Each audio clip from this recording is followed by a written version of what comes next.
विज्ञान भैरव तंत्र एक प्राचीन तांत्रिक ग्रंथ है जिसमें शिव और शक्ति, भैरव और भैरवी के संवाद के रूप में ध्यान की 112 विधियों का वर्णन किया गया है।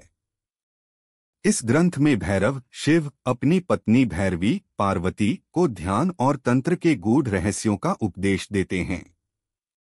यह ध्यान की विधियां मन, आत्मा और शरीर को एकाकार करने और अंतिम मुक्ति मोक्ष की प्राप्ति के उद्देश्य से बनाई गई हैं।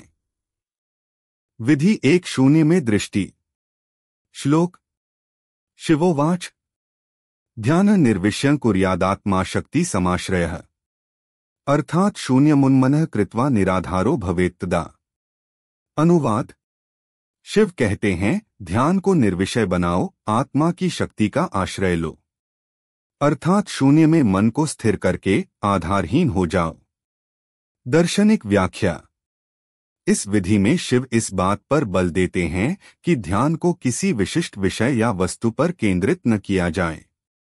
इसके बजाय ध्यान को शून्य या निर्विषय, वॉइड और सब्जेक्टलेस बनाने का प्रयास किया जाए। यह मन और आत्मा को शून्यता की स्थिति में लाने का अभ्यास है, जहां कोई विचार, छवि या भावना नहीं होती। यह स्थिति समाधि के निकट मानी जाती है। विधि का विवरण। एक स्थान। एक शांत और आरामदायक स्थान का चयन करें जहां आपको कोई विघ्न न हो। 2 आसन, पद्मासन, सुखासन या कोई भी आरामदायक मुद्रा में बैठें। रीढ़ सीधी होनी चाहिए। 3 नेत्र। अपनी आंखें बंद करें और शरीर को शिथिल करें। 4 ध्यान। अपनी सांसों पर ध्यान केंद्रित करें और धीरे धीरे अपने मन को विचारों से मुक्त करें। 5 शून्यता। अब अपने मन को शून्यता की स्थिति में लाएं। किसी भी विचार, भावना या छवि को मन में न आने दें। 6 समर्पण। इस स्थिति में रहकर आत्मा की शक्ति का अनुभव करें और स्वयं को ब्रह्मांड के साथ एकाकार होने दें। महत्व। यह विधि आत्मा और ब्रह्मांड की एकता का अनुभव कराने में सहायक है।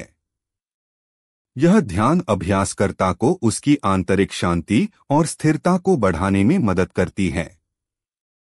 शून्यता की स्थिति में मन और आत्मा के बीच की बाधाएं दूर होती हैं और आत्म साक्षात्कार का मार्ग प्रशस्त होता है।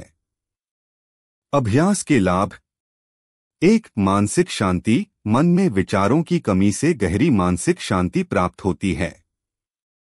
2 चेतना का विस्तार। शून्यता की स्थिति से चेतना का विस्तार होता है और आत्मा का ब्रह्मांड से संबंध प्रकट होता है। 3 ध्यान में गहराई। यह विधि ध्यान की गहराई में ले जाती है और आत्म साक्षात्कार के करीब पहुंचाती है। 4 आध्यात्मिक विकास। आत्मा की शक्ति का अनुभव करने से आध्यात्मिक विकास होता है। 5 संपूर्णता की भावना। इस अभ्यास से व्यक्ति को संपूर्णता और पूर्णता का अनुभव होता है। यह विधि उन लोगों के लिए है जो ध्यान में गहरी रुचि रखते हैं और आत्म साक्षात्कार की तलाश में हैं। यह विधि नियमित अभ्यास से मन और आत्मा को एक नई ऊंचाई पर ले जाती है और व्यक्ति को जीवन के उच्चतम उद्देश्य का अनुभव कराती है।